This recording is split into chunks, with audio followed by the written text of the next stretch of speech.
नमस्कार, राम राम दोस्तों। मैं आपका दोस्त BL नायक आज लेके आया हूँ राजस्थान ज्योग्राफी का वो टॉपिक जिससे हर एग्जाम में कई बार क्वेश्चन पूछे जाते हैं। राजस्थान के भौतिक प्रदेश। चलो स्टार्ट करते हैं अपन। राजस्थान को सर्वप्रथम भौतिक प्रदेशों में बांटने का प्रयास करने वाले वैज्ञानिक का नाम है भाई साहब VC मिश्रा। कब किया? 1968। कई बार क्वेश्चन पूछा गया है VC मिश्रा के बारे में। इसके सबसे पहले भौतिक प्रदेशों में बांटने का काम करने वाले थे VC मिश्रा 1968। इन्होंने 7 भौतिक प्रदेशों में बांटा था। कई बार इनकी बुक का नाम पूछा जाता है राजस्थान का भूगोल। मेरे हिसाब से याद रखने में ज़्यादा दिक्कत नहीं आएगी। राजस्थान का विभाजन कर रहे हैं तो बुक का नाम राजस्थान का भूगोल ही रखा है इन्होंने। VC मिश्रा ने राजस्थान के भौतिक प्रदेशों को 7 भागों में बांटा। पश्चिम शुष्क प्रदेश, अर्ध शुष्क, नहरी, अरावली, पूर्वी कृषि, दक्षिण पूर्वी कृषि, बीहड़ प्रदेश। हो सकता है जहां तक आपसे ये नहीं पूछेगा, आपसे केवल यही पूछेगा कि सबसे पहले बांटने वाले व्यक्ति का नाम VC मिश्रा और कितने भागों में बांटा? 7 भागों में। कब बांटा? 1968। बांटने वाले VC मिश्रा की बुक का नाम राजस्थान का भूगोल। अब दोस्तों देखते हैं इससे आगे। दूसरा प्रयास करने वाले व्यक्ति का नाम है AK सेन 1968। AK सेन। और तीसरा प्रयास करने वाले थे रामलोचन सिंह 1971। तीनों नाम याद रहे तो ठीक है, नहीं तो VC मिश्रा का नाम तो आपको याद रखना पड़ेगा। अब राजस्थान के 4 जो भौतिक प्रदेशों में बांटा गया है उसको अपन देखते हैं। राजस्थान को 4 भौतिक प्रदेशों में बांटा गया है स्पेशली, जिसके आधार उच्चावच, हाइट हो गई और जलवायु। वहां की जलवायु कैसी है, जलवायु उसके आधार पर भी बांटा गया है। तो हमारे राजस्थान के 4 भौतिक प्रदेश हैं। पूरे राजस्थान को अगर अपन बांटना चाहे तो देखो, एक सेकंड में आपको हल्का सा मैप में समझा दूं। राजस्थान के 4 भौतिक प्रदेश। सबसे पहले अरावली। ये अरावली, ये तो हो गया अरावली। ये हो गया मरुस्थल। इसके बाद ये इधर आगे मैदान हो गए और ये हाड़ौती पठार हो गए। ये मैदान और ये हाड़ौती पठार। मेरे हिसाब से 4 आपको समझ में आए होंगे। आगे मैं चित्र में अच्छे से समझाऊंगा। पहले अपन देखते हैं कि कितने कितने परसेंट है। मरुस्थल है अपना 61.11%। मरुस्थल है 61%। अरावली है हमारी 9%। क्षेत्रफल भी पता होना चाहिए। इसके बाद है मैदान। मैदान है अपने 23% और बचा हुआ 7% या 6.89% ये है अपना हाड़ौती का मैदान, हाड़ौती के पठार। अब देखो आराम से मैं आपको अच्छे से समझाता हूँ। अरावली 9% है, मरुस्थल 61.11%। सबसे ज्यादा याद रखना, सबसे ज्यादा क्षेत्रफल मरुस्थल का। इसके बाद सेकंड नंबर पे आता है मैदान 23%, हाड़ौती का पठार 7% और अरावली 9%। जहां जहां गोंडवाना लैंड का भाग है हाड़ौती और अरावली, ये है 7 और 9%। जनसंख्या अरावली में है 10%, मरुस्थल में है 40%, मैदान में है 39%। यानी कि क्षेत्रफल तो सबसे ज्यादा मरुस्थल का है, लेकिन जनसंख्या पाई जाती है मैदान में। अब मरुस्थल में दूर दूर तक आप देखोगे तो ना बंदा ना बंदे की जात, कोई नजर नहीं आता। जहां मैदान होंगे, कृषि होगी, खेती होगा, पानी होगा, वहां जनसंख्या ज्यादा निवास करेगी 39%। हाड़ौती में 11%। जिले आप नहीं याद रखोगे तो भी चलेगा। मृदा, अरावली की मृदा पहाड़ है, पर्वतीय मृदा है। मरुस्थल की मृदा रेगिस्तानी मृदा है। मैदानों में जलोढ़ मृदा, बांगर खादर पाई जाती है। और हाड़ौती की मृदा है काली मिट्टी या रेगुन मृदा। जलवायु कैसी पाई जाती है तो अरावली में उप आर्द्र पाई जाती है। यहाँ पे शुष्क, बिल्कुल शुष्क, और यहाँ पे कच्छारी आर्द्र, और यहाँ पे अति आर्द्र हाड़ौती में। अब देखो मैं आपको हल्का सा समझा दूं। मरुस्थल की मिट्टी रेगिस्तानी, अरावली की मिट्टी पर्वतीय, मैदानों की मिट्टी जलोढ़, हाड़ौती की मिट्टी काली मिट्टी। कपास के लिए इंपॉर्टेंट। क्षेत्रफल 61%, मरुस्थल का ज्यादा है, लेकिन मरुस्थल में जनसंख्या कम है। कितनी जनसंख्या है मरुस्थल में? 40%। और मैदान 23% है, लेकिन जनसंख्या 39% है। परसेंटेज के हिसाब से मैदान में ज्यादा है जनसंख्या, लेकिन ओवरऑल रेगिस्तान की ज्यादा है, क्योंकि जिले भी लगभग 15-16 आ जाते हैं। चलो दोस्तों इसके आगे चलते हैं अपन। 4 भौतिक प्रदेश है, अरावली, मरुस्थल, मैदान, हाड़ौती। क्षेत्रफल को याद रखने का तरीका, मरुस्थल में सबसे ज्यादा क्षेत्रफल है और सबसे कम जो क्षेत्रफल है वो हाड़ौती पठार का है। मैदान का इस सेकंड नंबर पे है, थर्ड नंबर पे हाड़ौती। ये देखो दोस्तों, हल्का सा आपको चित्र बता रखा है। पश्चिम में हो गया मरुस्थल 61%, जलवायु है शुष्क और अर्ध शुष्क। 9% क्षेत्रफल है अरावली का, उपार्द्र जलवायु। 23% है मैदान का, और लास्ट में जो बच गया हाड़ौती अति आर्द्र जलवायु है लगभग 6.89। अब अपन सबसे पहला नंबर पढ़ते हैं भाई साहब, मरुस्थल। मरुस्थल देख लो आप, ये राजस्थान है, तो इसका एक बहुत बड़ा एरिया ये मरुस्थल है, पश्चिम मरुस्थल। जनसंख्या क्षेत्रफल भी 61% है, तो इतना बड़ा क्षेत्रफल होगा तो सिंपल सी बात है। मरुस्थल प्रदेश स्टार्ट करते हैं, चारों को आराम से बारीक से पढ़ेंगे, थोड़ा वीडियो लंबा होएगा, बस लास्ट तक देखना। इसे थार का मरुस्थल कहा जाता है, जो भारत वाला मरुस्थल है इसे थार, क्या नाम दिया गया है, थार। और नाम क्या है, उत्तरी पश्चिम मरुस्थल, क्योंकि राजस्थान के उत्तर पश्चिम में है, या इंडिया के उत्तर पश्चिम में है, राजस्थान के तो बिल्कुल पश्चिम और उत्तर की तरफ आ जाता है। निर्माण कब होता है, तो टर्शरी काल में। सभी मैं बातों में आपको बताऊंगा एक साथ कैसे निर्माण होता है।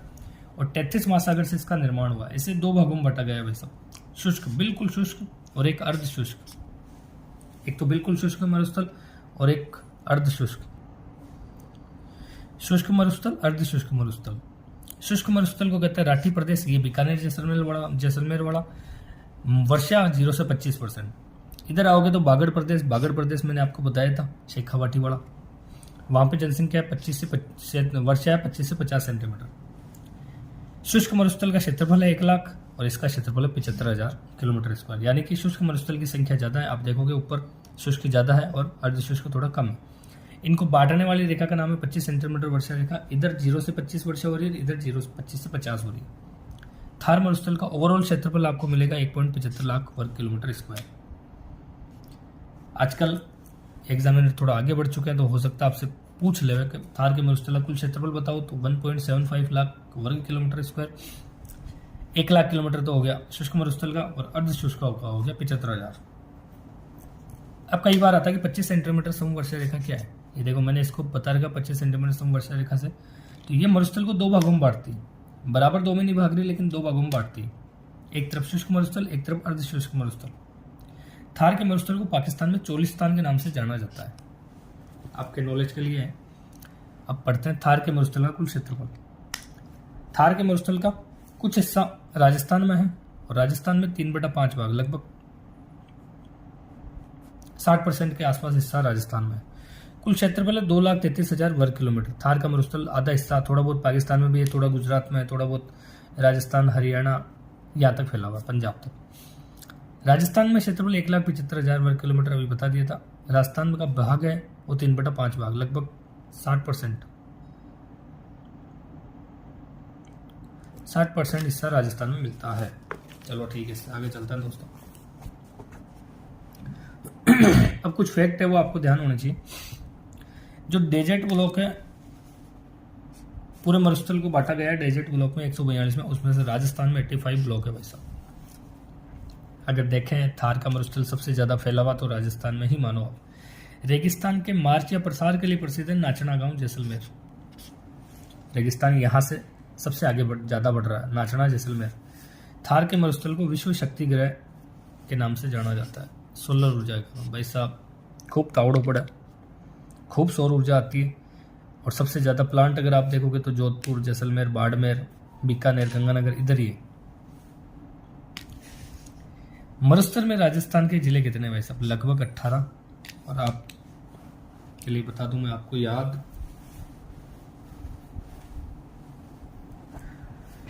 लगभग मान के चलो कि 15 से 17 जिले होते हैं। न्यू डिस्ट्रिक्ट के हिसाब से 18 लिख दिए मैंने, लेकिन याद रखना आप भी कहीं से सोर्स से देखना। मरुद्भिद या जीरो फाइट्स क्या है।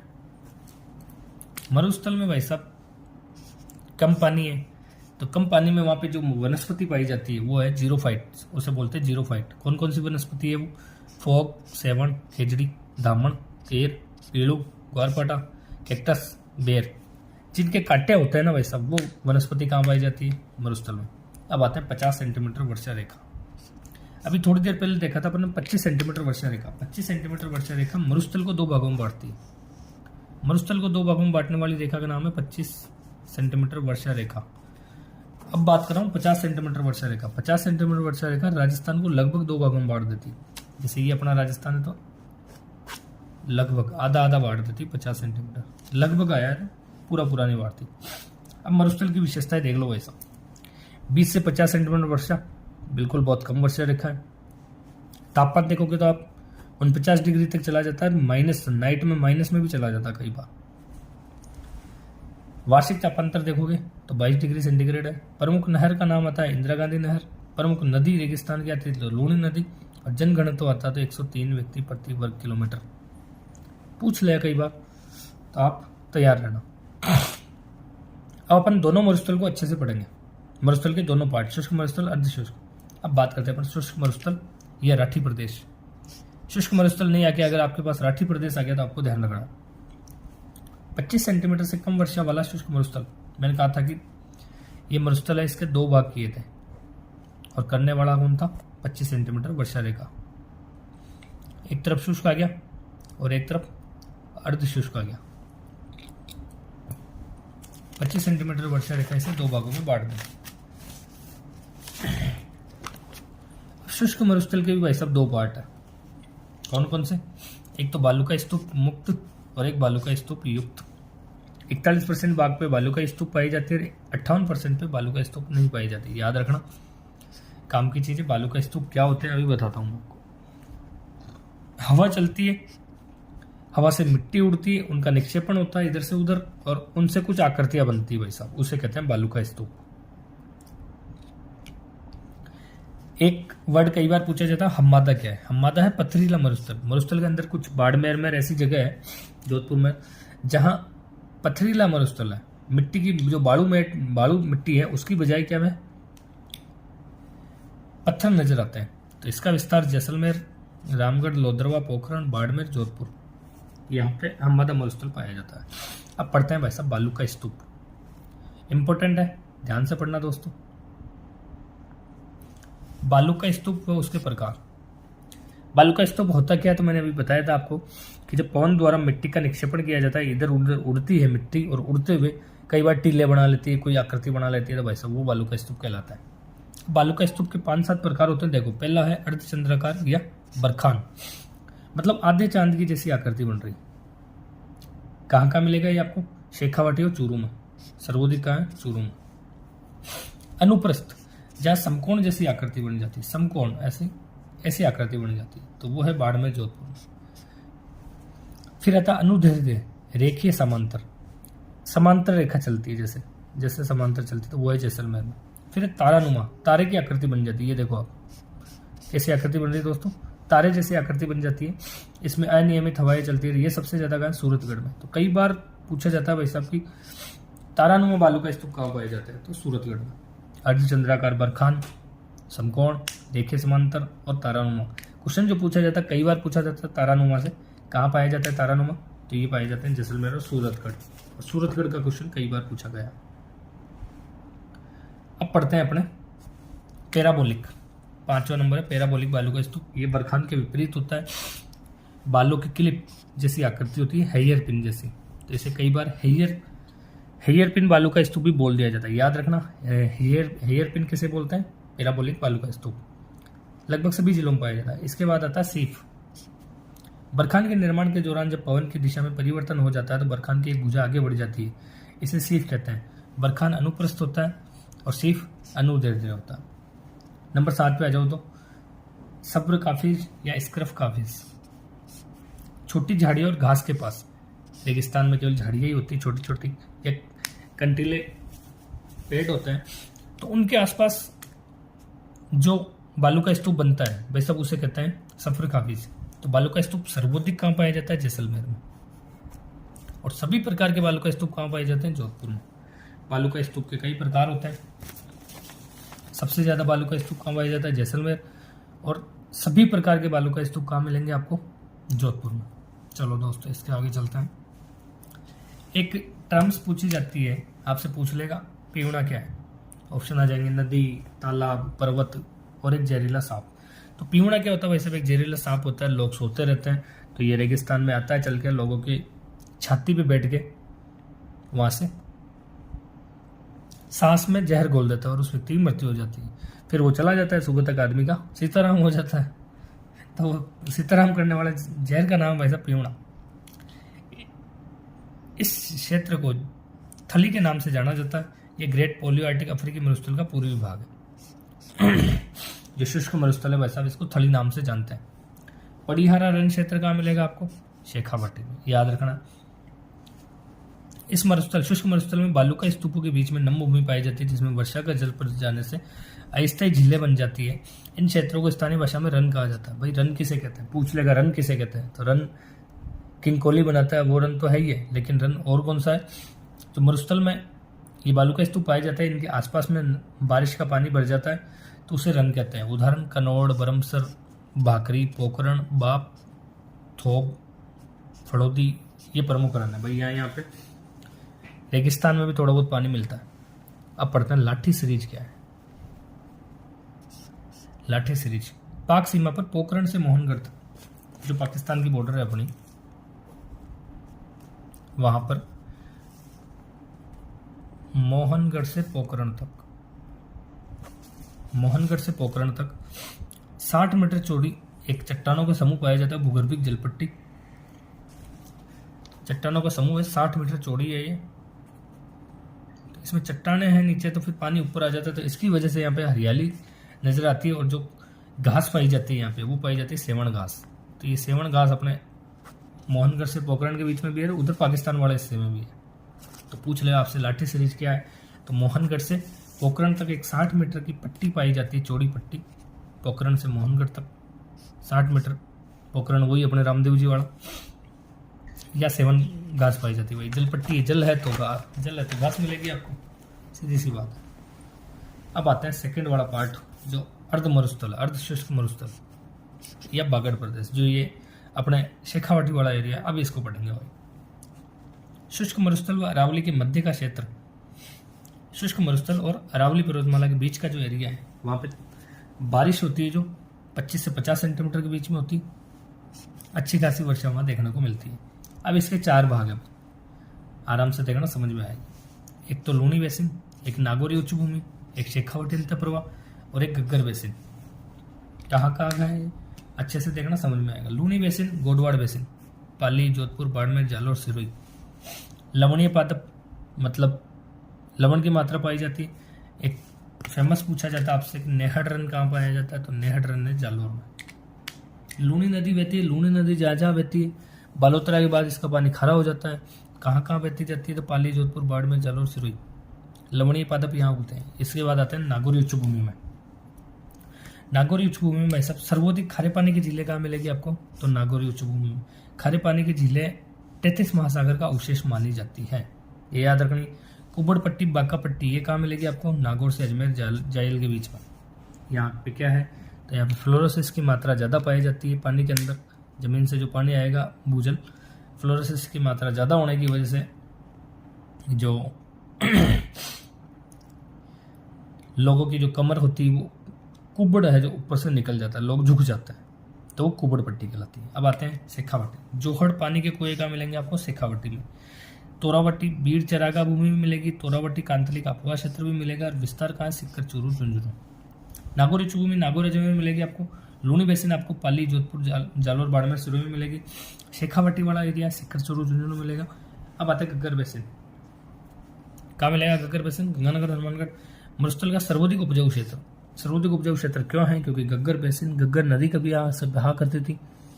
चिकनी एवं उपजाऊ मिट्टी है और मरुस्थल का वो हिस्सा जहाँ हरियाली पाई जाती है और बढ़िया धंधा चावल और गेहूं की कृषि होती है, भाई साहब खेती होती है। चलो, अर्ध शुष्क मरुस्थल के 4 पार्ट है भाई साहब। लूनी बेसिन, नागौरी उच्च भूमि, शेखावटी, गग्गर बेसिन। मेरे हिसाब से आपके समझ में आया होगा। अब पढ़ते हैं आक्कलवुड फॉसिल पार्क। आक्कलवुड फॉसिल पार्क ये जैसलमेर में है, मरु उद्यान में है। निर्माण जुरासिक काल का है। लकड़ी के प्राचीनतम अवशेष मिले हैं यहाँ पे। लकड़ी लगभग 18 करोड़ वर्ष पहले की लकड़ियाँ यहाँ आज भी सुरक्षित रखी गई है। आक्कलवुड फॉसिल पार्क आपसे क्या पूछेगा कि कहाँ है, तो जैसलमेर में है। नकलिस्तान क्या है आपसे ये पूछेगा तो मरुस्थल का वह एरिया जहाँ हरियाली पाई जाती है। तो अपन ने अभी थोड़ी देर पहले पढ़ा था कि लाठी सरीज मोहनगढ़ से पोखरण के बीच पाई जाती है, तो वहाँ पे क्या है, हरियाली है। और जहाँ रेगिस्तान में हरियाली पाई जाती है तो उसे कहते हैं नकलिस्तान। दोहरे और धरियन क्या है, तो भाई सब ऐसी लहरदार आकृतियाँ बनती है बालू का स्तूप की।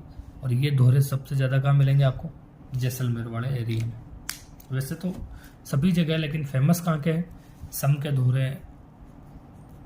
सम दोहरे जैसलमेर, वो ज़्यादा फेमस हो चुके हैं अभी तक। चलो दोस्तों, मरुस्थल अपना जो भौतिक प्रदेश थे उसका पहला मरुस्थल खत्म होने वाला। वैसे मरुस्थल का मार्च क्या होता है, कई बार पूछा जाता है मरुस्थल का मार्च क्या है। तो मरुस्थल का अरावली की तरफ बढ़ना। देखो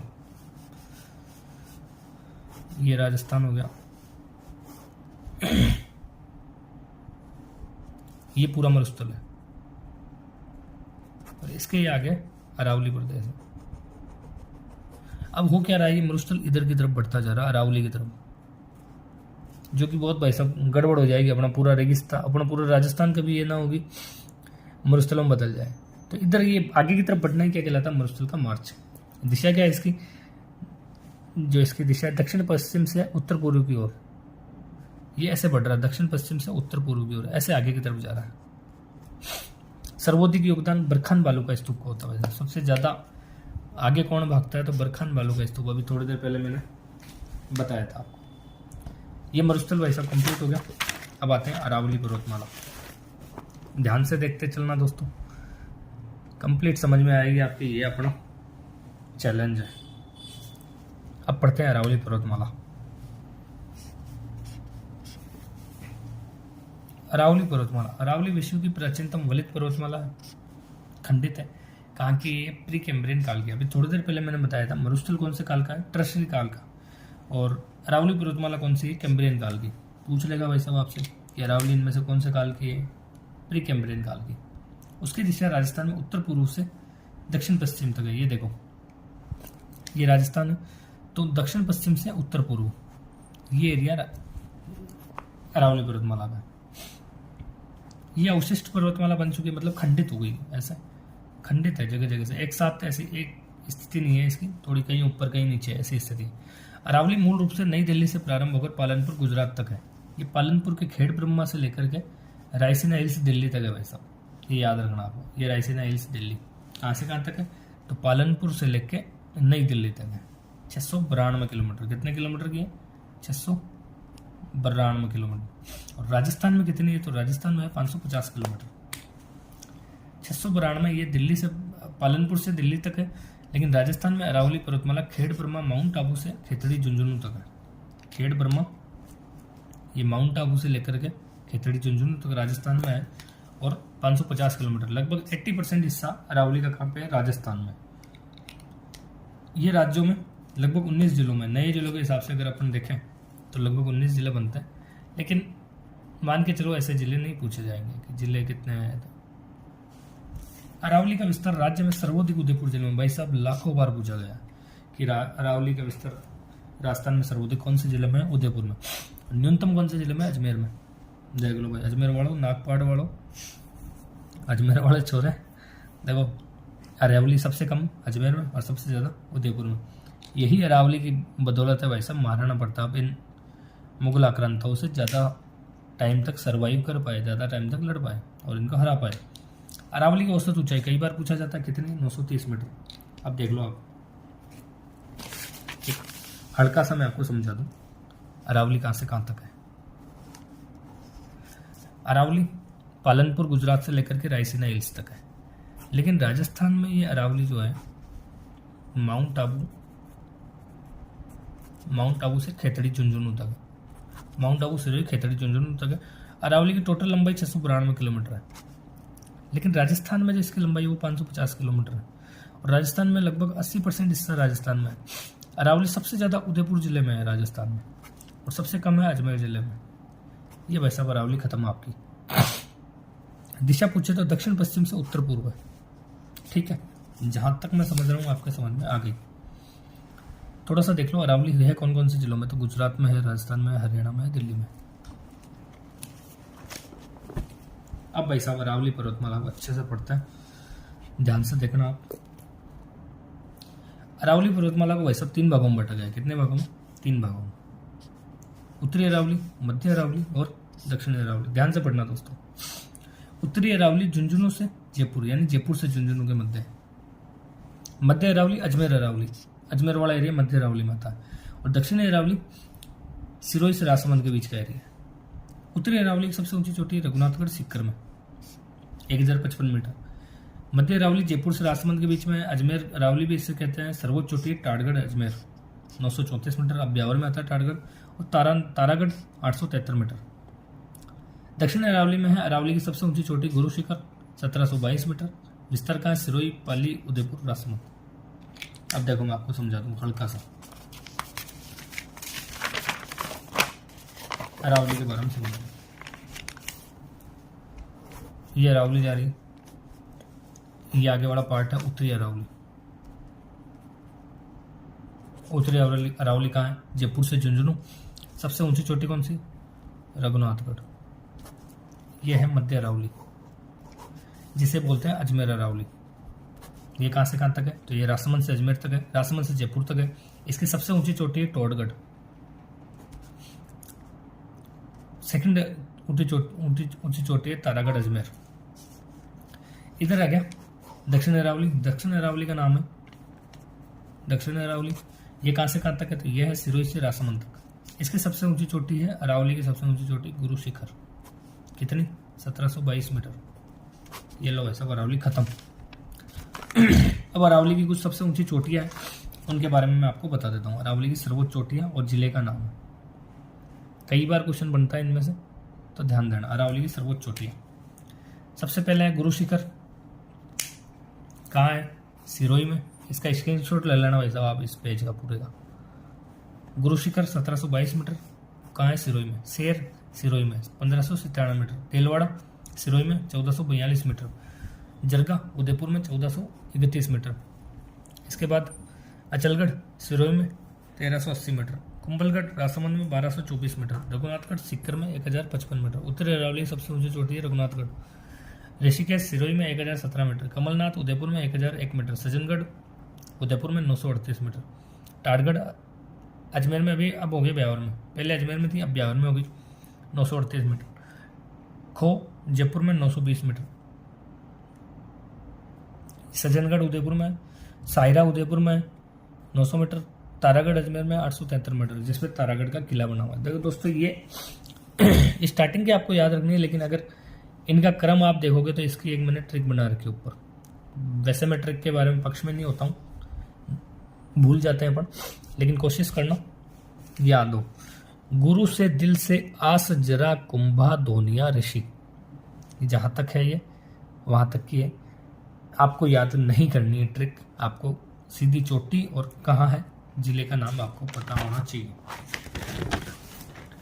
आगे एक दो चोटी और रह गई, तो बिलाली कहाँ है? अलवर में। रोजा भाकर जालोर में।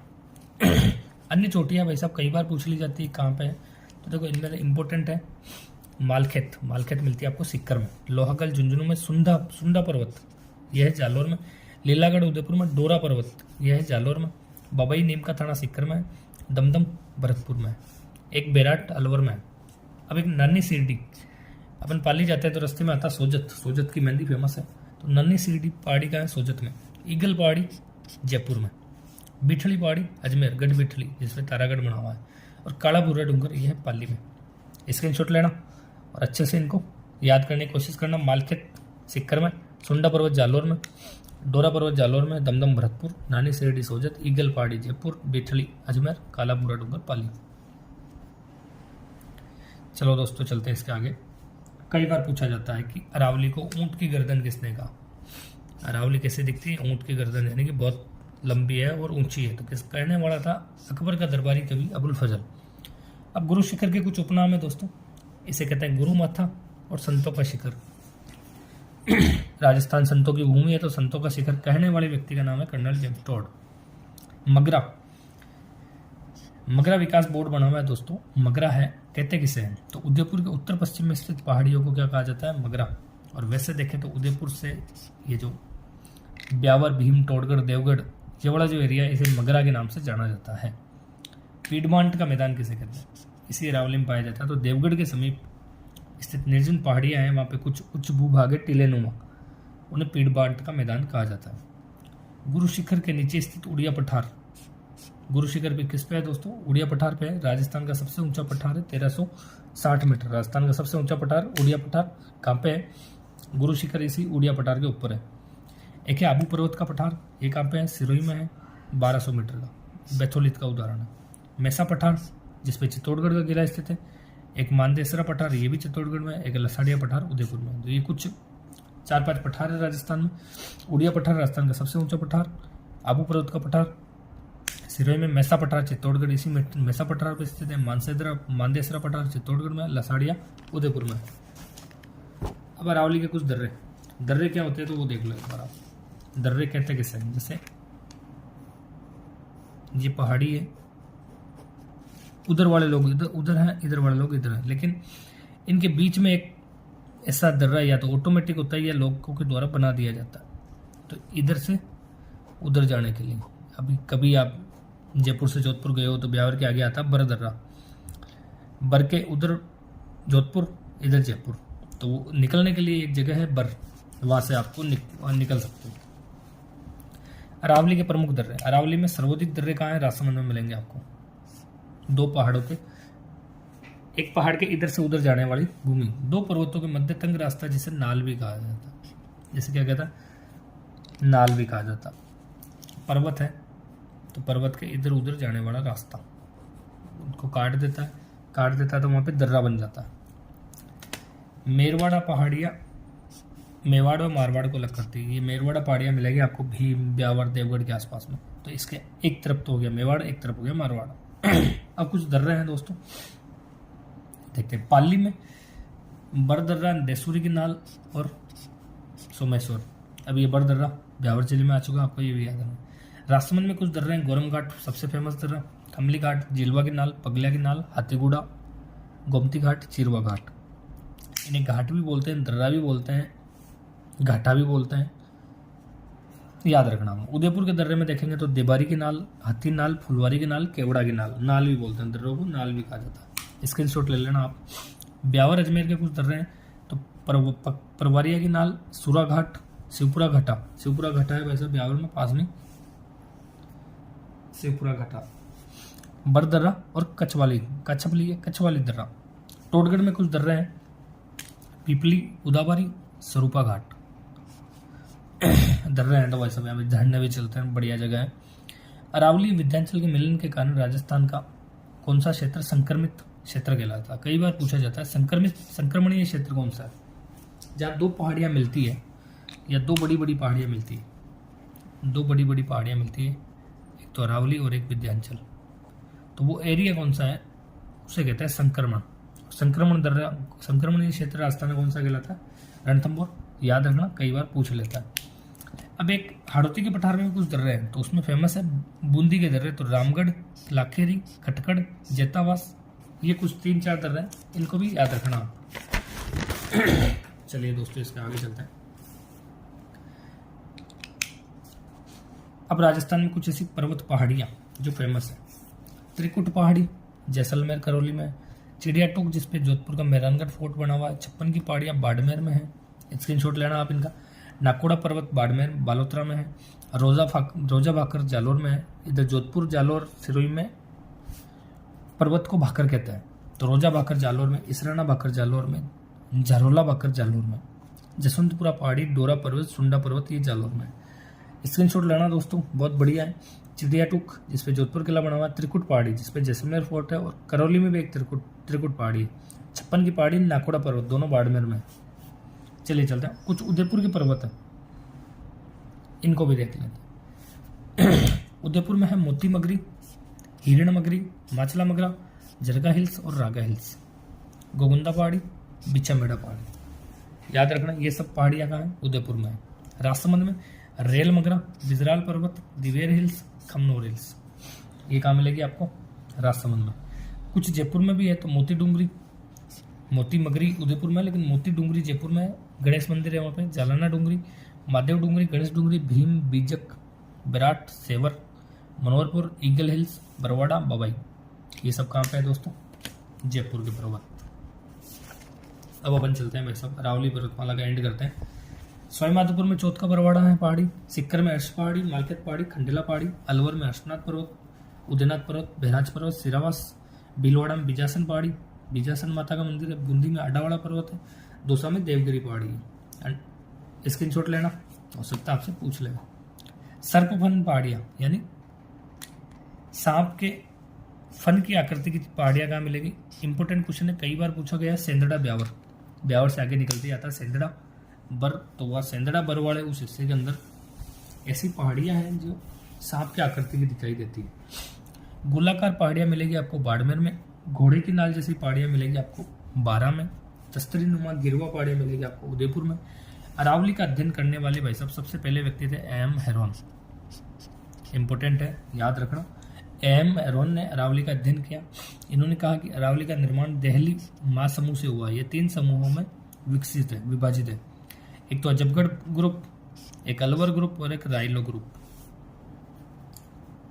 इन तीनों ग्रुपों में बांटने वाले व्यक्ति का नाम है एम हेरोन महोदय, याद रखना। अरावली पुरस्कार दिया जाता है भाई साहब तो राजस्थान की सर्वश्रेष्ठ महिला खिलाड़ी को, पूछ लेगा। अरावली पुरस्कार किसको दिया जाता है खेल में? तो क्रिकेट में, एथलेटिक्स में, तो जो सर्वश्रेष्ठ महिला खिलाड़ी होती है उसको देते हैं। तो ये अरावली खत्म होगा भाई साहब अपना। अब अपन पढ़ते हैं पूर्वी मैदान। अब पढ़ते हैं दोस्तों अपन पूर्वी मैदान। 2 पार्ट पढ़ लिए अपन ने भाई साहब, पश्चिम मरुस्थल और अरावली। सबसे बड़े वही थे, अब ये तो छोटे छोटे, ध्यान देना। नदियों द्वारा जमा किए गए अवसादों से इस प्रदेश का निर्माण हुआ, मतलब नदियाँ सबसे ज़्यादा यहीं बही है। अरावली में भी नदियाँ हैं लेकिन अरावली नदियों से निर्माण नहीं हुआ अरावली का। मैदान का जो ढाल है वो दक्षिण पश्चिम से उत्तर पूर्व की तरफ है। इसे 3 भागों में बांटा गया है। पूरी मैदान 3 भागों में है, तो चंबल नदी वाला चंबल बेसिन, बनास बाणगंगा वाला बनास बाणगंगा मैदान और एक माही नदी का मैदान। मतलब पूर्वी मैदान का जो निर्माण हुआ वो नदियों से हुआ। स्पेशली 3 पार्ट है, चंबल बेसिन, बनास बेसिन, माही बेसिन। ये मैदानी प्रदेश अरावली पर्वतमाला के पूर्व में 23% है और 39% जनसंख्या निवास करती है। तो राजस्थान की एक जनसंख्या का सबसे बड़ा हिस्सा इस मैदानों में पाया जाता है। क्यों पाया जाता है? क्योंकि यहाँ पे वर्षा 50 से 80% होती है, खेती अच्छी होती है। यही कारण होता है कि भाई सब मैदानों में जनसंख्या ज़्यादा पाई जाती है। इसके पूर्वी भाग को मालपुरा करौली का मैदान और दक्षिणी भाग को मेवाड़ का मैदान कहते हैं। देखो समझना, ये मैदान है तो इसका जो पूर्वी हिस्सा है इसे तो कह देते हैं मालपुरा करौली। मालपुरा टोंक से लेकर के मालपुरा करौली का मैदान होता है और इधर वाला जो हिस्सा इसको कह देते हैं मेवाड़ का मैदान। अरावली के बाद में, अरावली के इधर मेवाड़ की जो नदियाँ निकलती है उन्होंने बनास, कोठारी, इन्होंने मैदान बना दी। सबसे पहले पढ़ते हैं चंबल बेसिन। चंबल नदी कहाँ से निकलती है? तो करौली, धौलपुर, सवाईमाधोपुर। यहाँ चंबल नदी ने बीहड़ के मैदान बनाए। यहाँ पे जो मिट्टी पाई जाती है वो जलोढ़ मिट्टी या काली जलोढ़ मिट्टी पाई जाती है। इसे बीहड़ या डांग का मैदान कहते हैं। इसका निर्माण अवनाली का अपर्दन से हुआ है। ये एक उबड़ खाबड़ उत्खात भूमि मैदान है। उबड़ खाबड़ मैदान मिलेंगे भाई साहब। आपने अगर पान सिंह तोमर मूवी देखी है तो ऐसे उबड़ खाबड़ मैदान है वहाँ पे। इनमें ये पुलिस को गच्चा देके भागते हैं। आपने एक मूवी और देखी होगी, वो नाम नहीं आ रहा मेरे को, लेडीज की मूवी है जोरदार, वो भी इसी चंबल बेसिन पे बेस है। दूसरा मैदान पढ़ते हैं अपन बनास एवं बाणगंगा मैदान। बनास बाणगंगा मैदान इसे 2 भागों में बांटा गया है, एक तो मेवाड़ का मैदान और एक मालपुरा करौली का मैदान। बनास का दक्षिणी मैदान है ये मेवाड़ वाला, चित्तौड़ भीलवाड़ा राजसमंद में है। बनास नदी ने बनाया है। और बनास के उत्तरी मैदान को मालपुरा करौली मैदान, वहाँ तक बनास जाती है। तो इसका विस्तार अजमेर, टोंक, सवाईमाधोपुर में है। तो ये भी बनास के ही पार्ट है। इसकी जो बनास के मैदान की प्रमुख मिट्टी है भाई साहब वो है भूरी मिट्टी। इसी बनास के मैदान में आता है एक बाणगंगा का मैदान। ये कहाँ पे है? तो जयपुर, दौसा, भरतपुर में बाणगंगा मैदान बहती है। बाणगंगा नदी बहती है तो वहीं पे बाणगंगा मैदान है। अब तीसरा मैदान पड़ता है अपन माही का मैदान। जो बनाने वाली नदी है वो माही नदी है। जो दक्षिणी मैदान है उसे वागड़ या माही का मैदान कहा जाता है। विस्तार इसका बांसवाड़ा, प्रतापगढ़, डूंगरपुर, जो बिल्कुल दक्षिण वाले हिस्से हमारे, वहाँ पे पाया जाता है माही का मैदान। मिट्टी है तो लाल मिट्टी है भाई साहब। किसके लिए काम की है वो मिट्टी? वो मिट्टी काम की है हमारे मक्का और चावल, हम ज़्यादातर दक्षिण में होते हैं तो वहाँ के काम में आती है। राजस्थान के पूर्वी मैदान में जनसंख्या सबसे ज़्यादा है घनत्व, क्योंकि यहाँ सर्वाधिक उपजाऊ मिट्टी जलोढ़ मिट्टी पाई जाती है। मैंने बताया था आपको, नदियाँ ज़्यादा है तो ऑब्वियसली बात है मिट्टी अच्छी है और पैदावार भी ज़्यादा होगी। अब देखो दिशा के अनुसार मैदान देख लो आप। ये राजस्थान अगर देखोगे आप तो पश्चिम में तो आ गया लूनी का मैदान, पूर्व में आ गया चंबल का मैदान, दक्षिण में आ गया माही का मैदान और ऊपर आ गया सिंध का मैदान और गग्गर का मैदान। इधर दिल्ली की तरफ आ जाता है यमुना का मैदान। मेरे हिसाब से राजस्थान की चारों दिशाओं के मैदान आपके समझ में आए होंगे। पश्चिम में लूनी नदी बहती है तो इसका मैदान हो गया, पूर्व में चंबल का मैदान, दक्षिण में माही का मैदान और ऊपर गग्गर का मैदान। अब तो इम्पोर्टेंट चीज़ है दोस्तों खादर बागर, ये समझना। जो नदियाँ प्रतिवर्ष बहती है नवीन जलोढ़ मैदान बनाती है वहाँ है खादर कहलाता है। बांगर किसे कहते हैं? तो पुराने समय में कोई नदी बहती थी, वर्तमान में नदी नहीं बहती है, ये धीरे धीरे बंजर होता जा रहा है। तो पहले जो नदी बहती थी अब नहीं बहती है तो वहाँ तो बांगर, और जहाँ नदियाँ हमेशा बहती है वो है खादर। तो खादर सबसे ज़्यादा उपजाऊ होता है, ये बंजर होता जा रहा है धीरे धीरे। एक इम्पोर्टेंट फैक्ट है कि काला भूरा डूंगर किस नदी बेसिन की पूर्वी सीमा बना था। एक बार ये क्वेश्चन में आया हुआ है, अभी मैंने बताया था तुम्हारे को, काला भूरा डूंगर का पाली में काला भूरा डूंगर किस नदी की पूर्वी सीमा बना था, तो वो बना था लूनी नदी बेसिन की। अब भाई साहब अपन पढ़ते हैं बिना टाइम गवाए लास्ट चौथा पार्ट, हाड़ौती का मैदान। ये दक्षिण पूर्वी पठारी प्रदेश इसे कह देते हैं अपन हाड़ौती का मैदान भी। क्षेत्रफल है वो 6.89% है। वर्षा सबसे ज़्यादा इसी क्षेत्र में होती है राजस्थान में। ये मालवा पठार का भाग है क्योंकि एमपी से लगता हुआ क्षेत्र चंबल नदी के सहारे पूर्वी भाग में पाया जाता है। इसकी जो प्रमुख नदी है वो चंबल नदी। इसका निर्माण ज्वालामुखी के बेसाल्ट लावे से बना है। जो निर्माण का काल है वो क्रिटेशियस काल। पठार मुख्यतः कोटा, बूंदी, बारा, झालावाड़ में फैला हुआ है। इस क्षेत्र की जो प्रमुख मिट्टी है वो है काली मिट्टी, और काली मिट्टी में पाया जाता है वैसा बेसाल्ट से निर्माण हुआ। इसके लिए सबसे इम्पोर्टेंट जो फसल होती है वो होती है कपास। दक्षिण पूर्वी पठार चंबल नदी के सहारे है, मालवा पठार का पार्ट है, बेसाल्ट लावे से बना है, प्रमुख फसल है वो है कपास। हाड़ौती पठार के दो भाग हैं, एक तो दक्कन का लावा पठार, दक्कन लावा पठार, और एक है विंध्यन कगार भूमि। ये तो हाड़ौती के दक्षिण में है। विस्तार है प्रतापगढ़, झालावाड़, मालवा प्रदेश। दक्कन लावा पठार मिलेगा आपको प्रतापगढ़ और झालावाड़ में। और विंध्यन कगार भूमि वाला है वो है करौली, धौलपुर, सोईमाधपुर, हाड़ौती में। प्रमुख चट्टाने सैंड स्टोन, लाल पत्थर, कोटा स्टोन, चूना पत्थर, ये सब काम मिलेगा आपको करौली, धौलपुर, सोईमाधपुर, कोटा, उस वाले एरिया में। हाड़ौती पठार के कुछ गौण भाग है, कई बार ये पूछा जाता है, इसको भी देखते हैं। ये हाड़ौती का पठार है, इसके तीन पार्ट, एक तो शाबाद उच्च भूमि, एक अर्धचंद्राकार पहाड़ी और एक डग गंगाधर उच्च भूमि। तो डग गंगाधर उच्च भूमि मिलेगी आपको झालावाड़ में, शाबाद उच्च भूमि मिलेगी बारा में, घोड़े की नाल जैसी पहाड़ियाँ, और अर्धचंद्राकार पहाड़ियाँ मिलेगी आपको बूंदी हिल्स, मुकुंदरा हिल्स, कोटा, झालावाड़। ये गौण भाग ये भी याद रखना, पूछ लेगा कि शाबाद उच्च भूमि राजस्थान किस भौतिक प्रदेश का भाग है, तो वो है हाड़ौती का। अब देखते हैं दोस्तों कांकनबाड़ी पठार का अलवर में, ये याद रखना। अब मैंने थोड़ी देर पहले आपको बताता चल रहा था कि मरुस्थल कौन से काल का है, प्लेस्टोसिन काल या टर्शरी काल का। अरावली प्री कैम्ब्रियन का, पूर्वी मैदान प्लेस्टोसिन का, और हाड़ौती का पठार क्रिटेशियस या क्रिटेशियस काल का है। ये काल याद रखने दोस्तों। तो ये दोस्तों कंप्लीट मैंने आपको भौतिक प्रदेश पढ़ा दिए।